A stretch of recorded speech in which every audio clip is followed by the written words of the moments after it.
Seja muito bem-vindo em A Força do Agro, o melhor do Brasil começa no campo. Produtividade e sustentabilidade são sinônimos de agronegócio brasileiro. Hoje trazemos mais uma iniciativa de preservação. Chico Graziano, embaixador do Clube Amigos da Terra, o CAT de Sorriso. Seja muito bem-vindo, Chico. Obrigado, Joyce. Que prazer. É mais uma iniciativa aí do Clube Amigo da Terra de Sorriso, né, Graziano? Une preservação, educação ambiental. Agora o contemplado da vez aí é o Rio Lira, com um pouco mais de 58 quilômetros de extensão. Possui 106 nascentes. 60 delas precisam ser restauradas.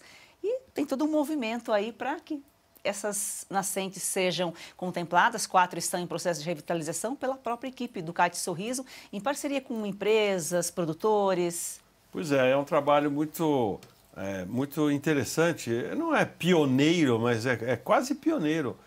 Um clube de fazendeiros, porque o Clube Amigos da Terra de Sorriso, basicamente é um clube de produtores rurais, cerca de 50 produtores rurais, que são certificados dentro do protocolo da soja sustentável, agora soja e milho, que é o conhecido RT-RS, que certifica a produção sustentável no Brasil todo. Lá no Mato Grosso, o Clube Amigos da Terra é uma entidade que promove a certificação da soja sustentável, mas sempre agregou essa ideia de trabalhar com a proteção de recursos hídricos também. A origem do Clube Amigos da Terra de Sorriso, como outros que funcionaram no Brasil, sempre foi muito ligada à conservação do solo e conservação da água. E agora o CAT de Sorriso resolveu, vamos dizer, adotar o Rio Lira. O Rio Lira é um rio muito curioso. Você pode dizer que o Rio Lira é um rio municipal. Por que é um rio municipal? Porque ele nasce e ele termina dentro do município de Sorriso. As nascentes deles, variadas nascentes, formam um rio pequeno que deságua no Teles Pires, que já é um rio maior, né? Que é um rio conhecido no Brasil.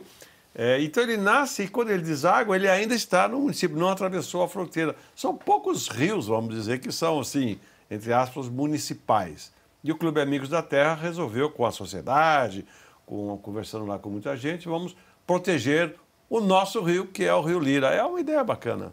Pois é, por falar em municipal, os produtores não esperaram o governo, se uniram, já que tem um trabalho aí de conservação, de preservação, porque o produtor rural, além de ele ter aquela obrigação de preservar aquela porcentagem da propriedade dele, também está preservando aí, ajudando a cidade. Inclusive, até o Ministério Público também está apoiando aí com 4 nascentes que serão recuperadas, revitalizadas. E o Ministério Público, mais do que isso, eles têm direcionado recursos para serem utilizados na produção de mudas, no trabalho de campo, para fazer a recuperação de nascentes. Esses recursos do Ministério Público são de cobrança de multas, né, de quem cometeu crimes ambientais, etc. Não sei direito de onde que vem, mas o fato é que canaliza um pouco lá para proteger as nascentes. Agora, veja só, todo esse conjunto de nascentes do Rio Lira, elas são nascentes que estão localizadas em propriedades rurais, mas boa parte delas também dentro da cidade. Então, o que aconteceu? A cidade se expandiu e foi também aterrando nascentes. Então, nós temos alguns problemas, algumas nascentes do Rio Lira que estão degradadas, não estão na zona rural, estão na zona urbana, e aí é um problema do plano diretor do município, né? Porque sempre tem essa conversa entre nós de que, né, os agricultores que estão estragando tudo, né? A cidade também tem que fazer a sua parte, porque loteamentos surgem às vezes e não tomam os cuidados devidos para proteger as nascentes.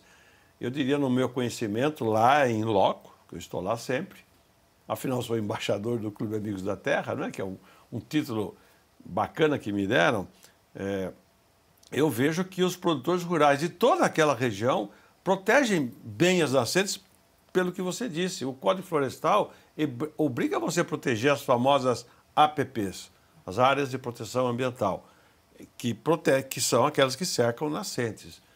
E aquela região, toda aquela região norte do Mato Grosso, a proteção de nascentes é maior, posso dizer isso com conhecimento de causa, do que a proteção aqui em São Paulo. Porque é uma zona, aqui em São Paulo, são zonas mais antigamente ocupadas, naquela época que não era obrigado a proteger nascente, hoje é obrigado. Como o desenvolvimento, a ocupação histórica do Mato Grosso é bem mais recente, ela já começou mais protegendo as matas ciliares e as nascentes. Mas o projeto do Rio Lira é específico, né? Como você disse, são 100 e poucas nascentes que estão determinadas, um tanto delas estão degradadas, algumas bem degradadas, outras um pouco degradadas, e o Clube Amigos da Terra conversou, inclusive, com o Ministério Público, com o Colégio Técnico, com a Escola Técnica e com outras entidades. A Prefeitura ajuda também, no sentido de vamos fazer aqui uma proteção maior do que aquela que é exigida por lei. E vamos replantar também, né? É muito bacana esse trabalho de proteção de recursos hídricos. E aí, para ajudar na revitalização, recentemente foi inaugurado, você falou em mudas, o viveiro Cultivando Vida Sustentável. Quantas espécies vocês pretendem plantar, estão produzindo, estão cultivando esse viveiro? Pois é, um convênio da Escola Técnica, que é federal, né, com o Clube Amigos da Terra, a Prefeitura ajudando também, o Ministério Público também, como sempre essa união de interesses. Nós estivemos lá recém-inaugurando esse viveiro. São professores dessas áreas, ligadas ao reflorestamento, à proteção ambiental, que estão conduzindo o projeto. Então, eles estão selecionando quais seriam as melhores espécies de árvores, né? Possivelmente, vamos ficar aí entre 15 e 20 principais espécies, que são aquelas que têm um comportamento mais adequado para aquela região, que são típicas da região. E há uma outra questão importante, não adianta só plantar, precisa cuidar. Porque senão, vem a formiga saúva e come tudo, né? Lá a região é uma zona de transição do Cerrado para a Amazônia, mas você tem um período seco prolongado. Se a seca está muito forte, mata as plantinhas. Ou seja, você precisa cuidar de saúva, em alguns casos você precisa irrigar, né? Você precisa controlar braquiária e outras plantas próximas que crescem ali, fazem competição. Então, é um trabalho que vai envolver alunos, estagiários, e isso vai gerar também um banco de dados que a região do Mato Grosso não tem, como, por exemplo, o Paraná, São Paulo, Santa Catarina, Espírito Santo, Minas Gerais tem, que eu conheço, sobre quais espécies vão melhor aqui. Então, esse trabalho é também um trabalho de pesquisa junto com a Escola Técnica Federal. E eles participam aí da adubação, da irrigação, Isso. todo o monitoramento, e eles vão no viveiro, na produção das mudas, e depois eles também participam do plantio nas nascentes? Participam do plantio. Cada projeto, vamos dizer, tem uma característica. Alguns que contam com ajuda financeira de empresas que estão localizadas lá em Sorriso ou ali na região, então eles ajudam com recursos que são suficientes para contratar alguém que vá fazer a manutenção. Mas em geral não, em geral são alunos mesmo, e você pode envolver inclusive alunos, porque o Clube Amigos da Terra já faz isso há muitos anos, são alunos da rede fundamental de ensino do município que adoram fazer isso, né? Nós temos algumas áreas lá no Clube Amigos da Terra que já estão plantadas, recuperadas, com 18, 20 anos. Então, os alunos das escolas do ensino fundamental de Sorriso fazem, é normal, todo ano as classes, os professores levam para conhecer o que é uma área recuperada. Então, uma área que você mostra a fotografia, que era um pasto todo degradado, e hoje é uma floresta, com 15, 18, 20 anos, já vira uma mata quase densa, né? Então, é importante também para você mostrar como é que vai ficar depois, né? A importância da preservação. E vamos dizer aqui, isso não afeta nada a produção rural. A produção rural você faz em outras áreas, que são as áreas mais facilmente mecanizáveis, etc. Essas áreas mais frágeis do ponto de vista ecológico, que são próximo de minas, à beirada de córregos e riachos, a melhor coisa que nós agricultores podemos fazer é preservar essas áreas porque elas ficam como espaços onde, né, os organismos biológicos se acomodam ali. Isso acaba ajudando até no controle de pragas das grandes lavouras. É como se você tivesse zonas de refúgio da natureza selvagem. Isso é importante. Nós vamos a um rápido intervalo e já voltamos.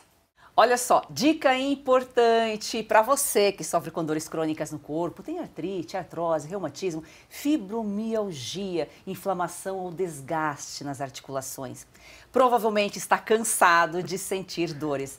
Quer aproveitar melhor a vida sem dores? Preste atenção neste recado. Eu tenho uma vida muito corrida. Do cinema para o teatro, dos shows para os estúdios. Algum tempo atrás comecei a me sentir muito cansada. Primeiro achei que era só um mal-estar. Depois vieram dores nas costas, nos braços, nas pernas. Eu estava assistindo televisão e um comercial me chamou a atenção. Era sobre um produto 100% natural. Passei a tomar o Ora Pronobis da Vitae Gold antes das refeições. Logo nos primeiros dias eu senti diferença. Aquele peso nas pernas, nos braços, foi aliviando totalmente. Hoje a minha concentração e energia aumentaram 100%. Viram só? E não é só a Lucinha. Tem telespectadores nossos, Renata, que mandam mensagens relatando melhora já nos primeiros dias. E você aí, quer ter esse auxílio poderoso contra as dores no corpo? Você precisa conhecer o Ora Pronobis da Vitae Gold. Seja muito bem-vinda, Renata. Obrigada, Joyce. É isso mesmo. Além de combater as dores no corpo, o Ora Pronobis auxilia no combate à diabetes, pressão alta, colesterol. E além de tudo, o Ora Pronobis da Vitae Gold é aprovado pela Anvisa. Ele é super concentrado na fórmula de cápsulas para realmente facilitar a sua vida. E a gente tem uma super promoção hoje. Opa, isso é bom. Promoção boa, 0800 101 1800. Pode ligar e dizer que você está assistindo a Força do Agro. Você vai adquirir o legítimo Ora Pronobis com 70% de desconto, que já é um descontão. Mas a gente vai te presentear com o colágeno tipo 2, que vai potencializar o efeito do Ora Pronobis nas suas articulações. Então, realmente é a combinação perfeita para viver finalmente sem dores. Ligue 0800 101 1800. Ora Pronobis da Vitae Gold vai livrar realmente você das dores. Ligue agora. Heloísa, quando vem para a escola, é uma alegria. Quando a criança ela resplandece nela esse desejo de ir longe no estudo, é porque o apoio pedagógico da escola é muito bom. Hoje eu sonho e sei que pode virar realidade. A Escola Professora Olindina Roriz Dantas é um projeto criado pela Agrodan, a maior produtora e exportadora de mangas do Brasil. Doce e sem fiapos, muito valorizada na Europa, está na hora de o brasileiro conhecer essa delícia. Kate, a manga para comer de colher. Da Agrodan para você, qualidade e sabor inigualáveis. Compre Kate, a manga para comer de colher e ajude uma criança. É o Agro transformando vidas.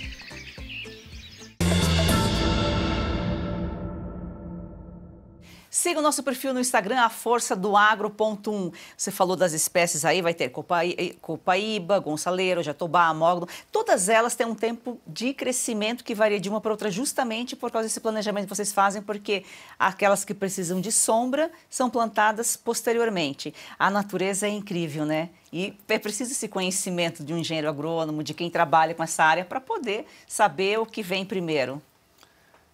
Sim, em alguns casos... os estudos mostram isso. Naquela região, não sei se chegaremos a isso, mas, por exemplo, fora da zona do Cerrado brasileiro, como São Paulo, que eu conheço bem, né, o Paraná também, que eu conheço mais ou menos bem, né, você pode fazer a recuperação dessas áreas não necessariamente com plantios, você pode fazer, inclusive, com distribuição de sementes. Há uma técnica que já se utiliza em algumas áreas, que você instala puleiros para as aves. Então você, como se colocasse lá uns galhos secos, as aves vêm, né, elas defecam e ao defecar elas estão plantando.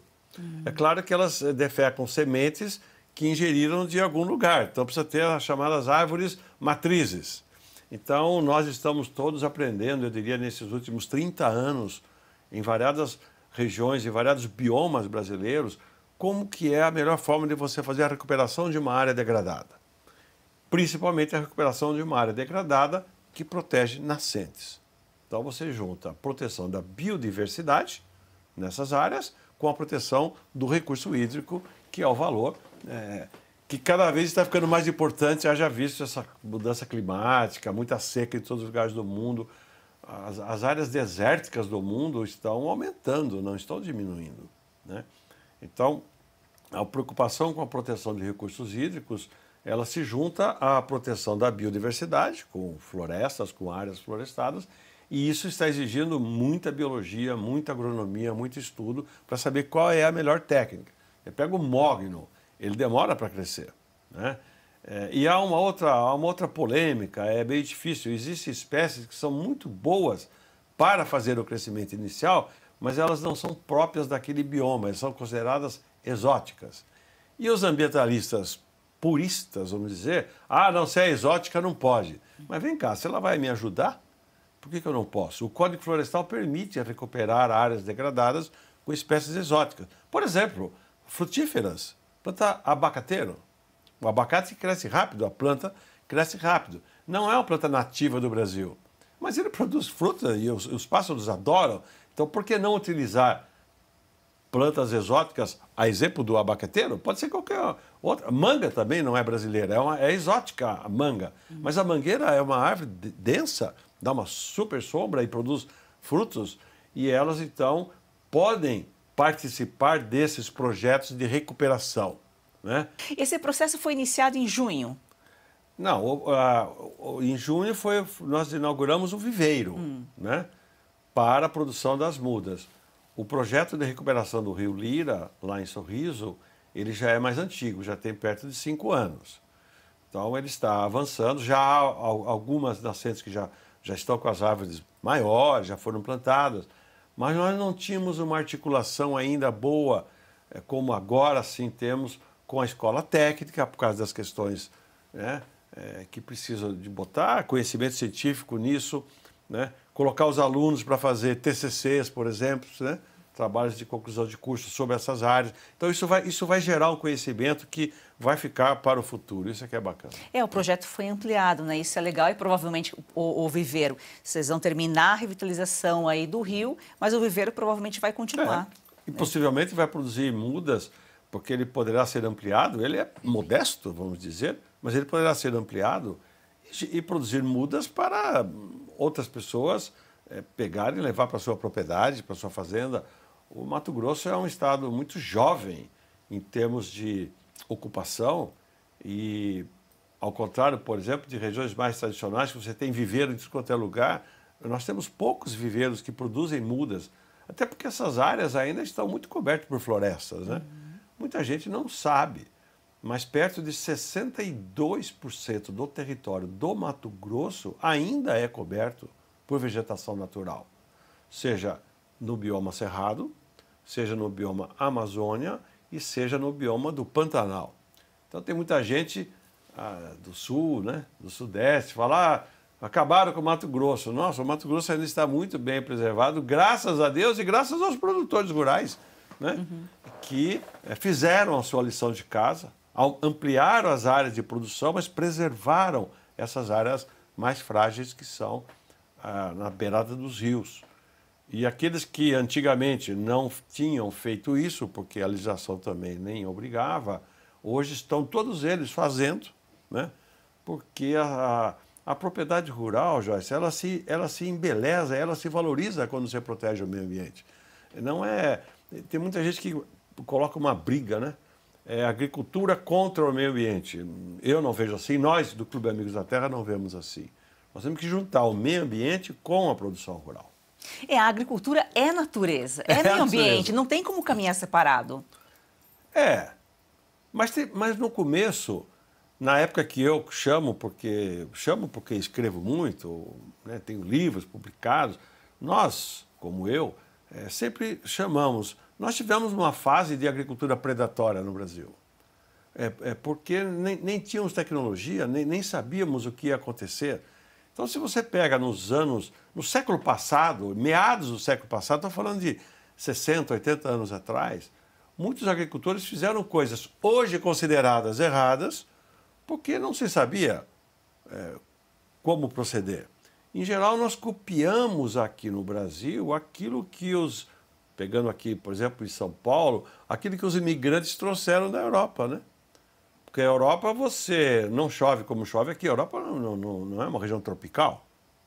Então, ao virem para cá e se tornarem agricultores, começaram a arar o solo e hoje está provado que se arar o solo piora, não melhora o solo, né? Na Europa não. Na Europa a aração do solo é uma técnica milenar para expor o solo após o gelo do inverno. Como aqui nós não temos nem inverno nem gelo, inverno até que tem um pouquinho, mas gelo não tem neve, então faz parte apenas dos últimos 30, 40 anos essa forma de fazer uma agricultura sustentável, que é o que nós estamos fazendo hoje. Já só os imigrantes europeus trouxeram a técnica de lá para o Brasil, pelas condições de clima aqui do país, eles foram se adaptando, foram crescendo, foram inovando, e enquanto lá, aquela região, né, que é muito antiga, acabou se ficando no tempo. Talvez por isso que a gente desperte tanto interesse deles, né, aqui no Brasil. Digamos até que é uma inveja que tem aqui das nossas potências, né? O drama da agricultura europeia é o tamanho da propriedade. Porque quando você carpia na enxada, ou você fazia tudo à mão ou com animais, né? O tamanho da propriedade, se fosse muito grande, você não dava conta, né? Então, a pequena propriedade é o que tinha, era o bom. Com o avanço tecnológico, a tratorização, com a tecnificação, com a mecanização, hoje nós produzimos aqui em áreas de 1.000, 2.000, 5.000 hectares, que se andar pela Europa inteira não tem isso. Então, como é que eles conseguem competir com o Brasil em áreas desse tamanhinho assim, né? Que não cabe nem um trator? Então, há um problema histórico da agricultura europeia de competitividade. Uma das razões é porque eles envelheceram, outras porque eles se acostumaram com os subsídios. Você sabe, vale até para filho nosso, né? Você trata as coisas muito fácil, nem sempre ele sabe se dá bem na vida, né? Porque se acomoda. Então, os agricultores europeus se acomodaram face aos subsídios que no pós-guerra foram determinados, e quando chegou a mecanização, a agricultura de larga escala, como é que eles fazem lá? Eles não conseguem. Então, os agricultores europeus, eu acho que sim, eles têm uma pontinha de inveja e ficam inventando aí uma série de normas, né? Para nós não vendermos os nossos produtos para eles, porque isso os atrapalha. É um problema, ninguém sabe como isso vai ser resolvido. O agro brasileiro é sustentável, nós vamos para um rápido intervalo e já voltamos. É daquele banco. Peraí, a proposta parece boa. Ah, é? Então pergunta para ela se você pode participar das decisões do banco. Moça! E pergunta se o lucro do banco retorna para você no final do ano. E pergunta também se no banco o seu contato é direto com o gerente. Só um minutinho. Coopera, né, Mário Jorge? A Cocred tem tudo que um banco tem, mas com taxas mais justas e uma forma mais sustentável de atuar. Mais um que tem conta na Cocred. Você está preocupado com os rumos da economia brasileira? Está de olho na rentabilidade de sua carteira e está pensando se sua poupança em reais amanhã terá o mesmo valor? Então está na hora de diversificar os seus investimentos e começar a investir diretamente no mercado dos Estados Unidos, no mercado imobiliário americano. E você pode fazer isso de uma forma prática, fácil e segura, através da construindoemdólares.com, uma empresa sediada na Flórida e que assessora brasileiros que querem investir no mercado imobiliário do estado que mais cresce nos Estados Unidos. Um investimento de curto prazo com uma expectativa de retorno de 20% e apenas um ano. Então está na hora de você garantir o seu futuro promissor e em dólares, acessando a construindoemdólares.com. Dê uma olhada lá. Chico, você falava há pouco, você acha que tem 13, 14 livros publicados, né? Você falava em tamanho, em grandeza do Mato Grosso, 62% da área ainda preservada. E ainda tem muito para desenvolver, né? Preserva, tem mais da metade preservada e ainda tem muito para desenvolver. É um estado assim, é o celeiro do Brasil praticamente. Essa é a discussão hoje, né, da década que nós estamos vivendo. Desta área que ainda é coberta por florestas, né, como é que se dará a ocupação dessas áreas florestadas? Porque, primeiro, está cada vez mais difícil.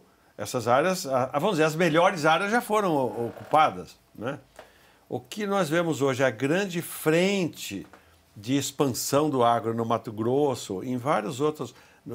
Você pega no Piauí também, você pega no Maranhão, no sul do Maranhão. São quais áreas? São áreas no Mato Grosso do Sul, no Goiás, são áreas de pastagens que já foram abertas há 40, 50, 60, 80 anos, e essas pastagens estão pouco produtivas. Estão degeneradas, estão cheias de cupins, são antigas, né? Então, o grande potencial de expansão da produção agrícola é, sem precisar fazer novos desmatamentos, utilizar melhor aquilo que já foi desmatado. Mas sim, existem áreas que são de áreas de excelente qualidade de solo, são de boa topografia, que ainda podem ser ocupadas. Qual é o potencial? Ninguém sabe ao certo. Mas o Brasil ainda tem como crescer a sua produção agropecuária, ou seja, grãos, mas também carnes, né? Bovina, ocupando e intensificando áreas, aumentando a produtividade, que é o que está acontecendo. Quando o Mato Grosso começou a produzir soja, produzia 1.800 quilos por hectare. Agora produz 4.000. Então, produz mais na mesma área, né?